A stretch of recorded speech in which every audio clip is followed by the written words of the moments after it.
석천정사에서 만난 사람들.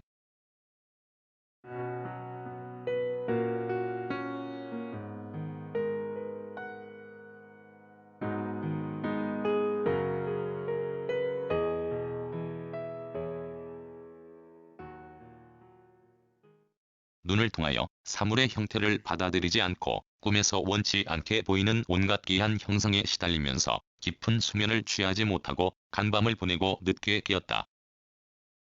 연결이 되지 않는 단편적인 꿈의 조각을 꿰매어보려고 애를 써도 허사였다. 밤새 흙탕물이 정화되어 제법 맑아졌고 어제 내린 소나기로 물이 많이 불어 흐르는 소리가 줄기차다.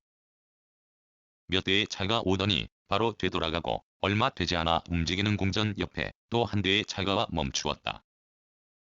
잠시 후 모자를 푹 눌러쓰고 시커먼 선글라스를 낀 남자가 삼각대를 들고 굴림방 앞에 나타났다. 좋습니다. 남자가 한첫 말이다. 정말 그렇습니까? 내가 반문했다. 이렇게 해서 남자와 주거니 받거니 말을 끊지 않고였다. 남자도 예전 홀로 자동차 여행을 한 경험담을 이야기하며 그가 소유한 차가 불편하다며 움직이는 궁전이 그런 용도로 적합하다는 것이었다. 남자는 부석사와 소수서원을 겨냥하고 나들이에 나섰다가 지나는 길에 무작정 이곳에 들렀다며 잠시 함께한 시간을 인연이란 단어를 사용했다. 고정된 집을 찾아온 손님이 반갑듯이 내 굴림방 문 앞에 온 사람은 나의 손님이다. 그런데 손님을 대하는 내 태도가 그가 보기에는 불량해 보일 수 있다. 왜냐하면 그는 불편하게 서 있고 나는 편하게 굴림방에 앉은 자세다. 남자에게 커피를 타주었다. 원래 커피를 먹지 않지만 선생이 준 것은 마다치 않겠소. 이유는 나중에 설명하겠지만 안 드시면 후회합니다. 그래요? 아무에게 주는 것도 아니고 아무나 먹을 수 있는 것도 아닙니다. 그런 커피도 있어요? 지금 드시는 것이 그것입니다. 여기까지 들은 남자는 이해하지 못했다. 당연히 그럴 수밖에 없다.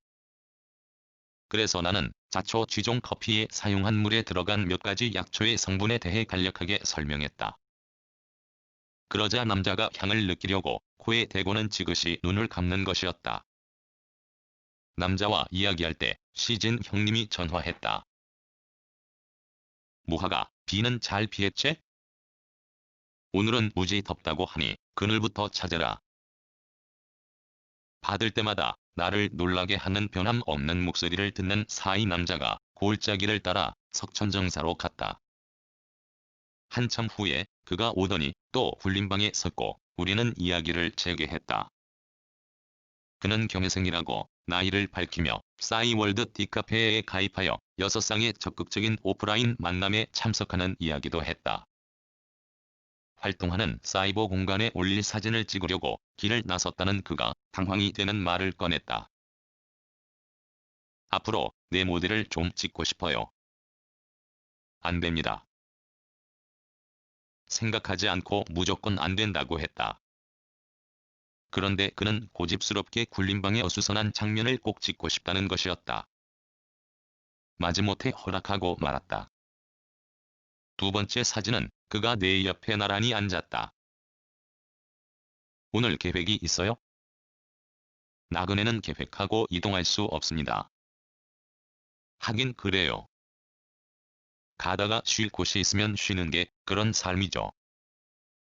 이곳에 있다가 떠나야 할 순간은 머리와 생각으로 아는 게 아니고 가슴으로 압니다. 아직 가슴에 아무 반응이 없다는 말이군요. 그렇습니다. 별 계획이 없으면 부석에 가 막국수나 같이 먹고 싶어서요. 고마운 말씀으로 주신 마음에 막국수를 맛있게 먹은 셈치겠습니다. 언제 또 볼 수 있겠지요? 이곳에 자주 오므로 오늘처럼 우연히 그런 날이 있을 것 같습니다. 그리고 남자는 갈 곳으로 갔다. 어쩌면 다음 해 아니면 여러 해 지나서 우연하게 낯선 곳 낯선 땅에서 방금 사라진 남자가 움직이는 궁전과 같은 차를 더 멋지게 꾸미고 우연히 내 앞에 나타날 수도 있을 것이다. 그는 자기의 생각을 구체화하기 위해 캠핑카의 높은 가격과 그것에 따른 특별히 부과되는 판매 가격의 몇십 %에 해당하는 세금을 고려하면 일종의 읽는 자를 위한 사치에 불과하므로 꼭 움직이는 궁전 같은 차를 장만하여 실내 장식을 하겠다고 했다. 대화한 내용을 차례로 적지 않은 아래의 남자의 말이 생생하다. 우리도 선진국이 되려면 여행자를 위한 몇 가지를 전국 곳곳에 반드시 설치해야 해요. 화장실과 급수시설, 또 전기를 쓸 수 있어야 합니다. 전기시설을 해두어도 그것을 마냥 도둑질해 쓸 사람은 없어요. 여행자와 나그네들이 전기를 쓰면 얼마나 쓰겠어요. 얼마 전에 서해안을 따라 여행하다가 급해서 화장실 문을 열었더니 해수욕장에 그곳이 잠겨 있더라고요. 그래서 그 마을 관리자에게 따졌더니 한다는 말이 피서철은 주민이 자치적으로 청소하지만 비수기에는 여행자가 쓴 뒷처리를 할 일손이 달린다는 것이었어요. 맞습니다. 이 생활을 오래 하면서 느낀 바가 바로 지적하신 세 가지입니다. 그런 시설을 정부와 자치단체는 설치해야 하고, 그런 시설을 이용하는 국민은 자연환경을 사랑하고 기초 질서를 지키려는 의식이 높아져야 합니다. 이 둘이 병행되면 내 나라의 땅 구석구석 여행하며 맘 놓고 하룻밤 편히 쉴 수 있을 것입니다. 은행나무 그늘에 움직이는 궁전을 배치했다.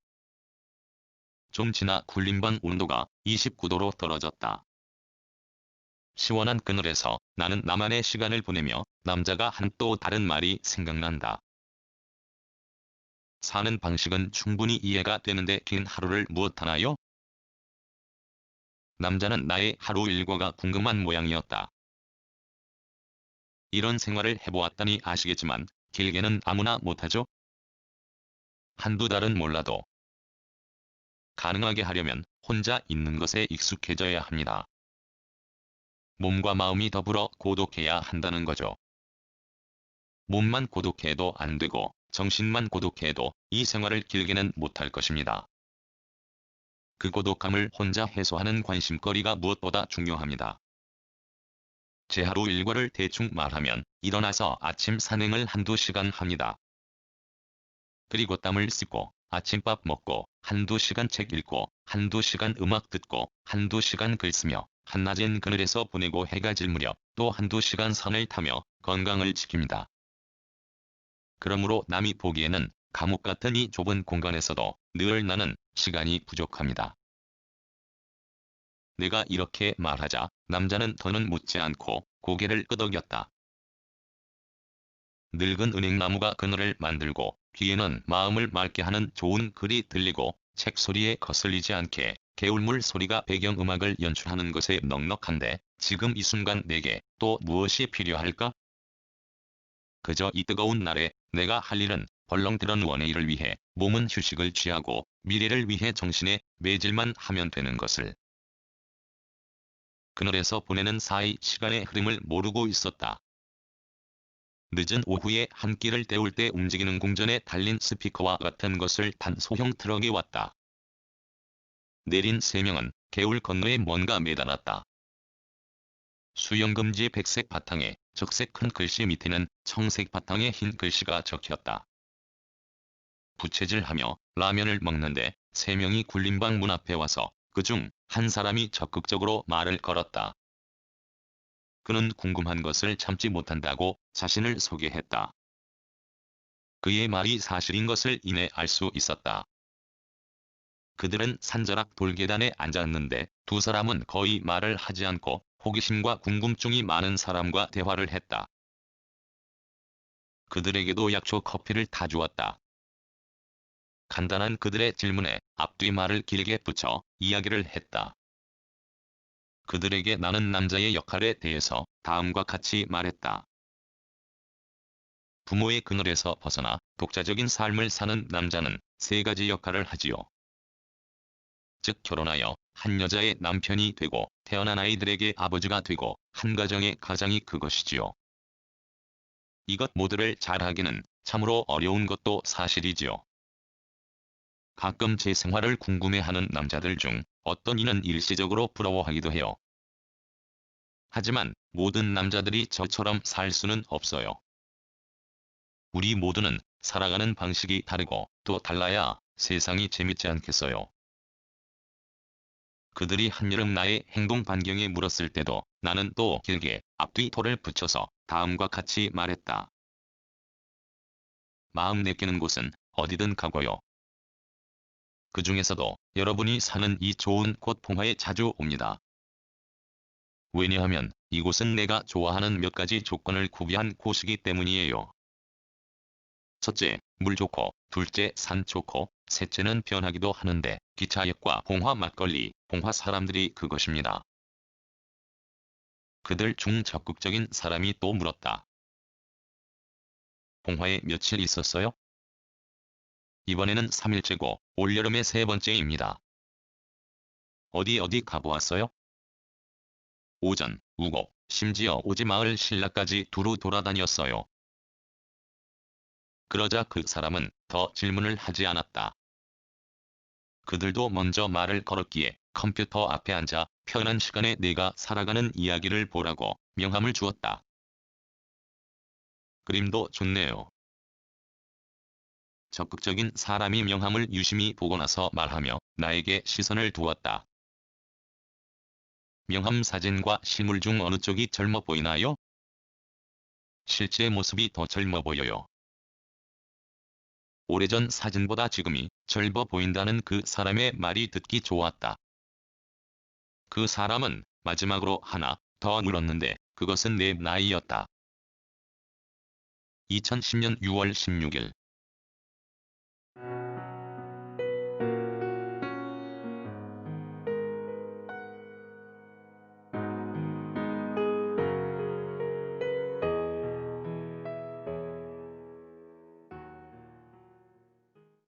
글, 모든 것으로부터 자유인, 무학.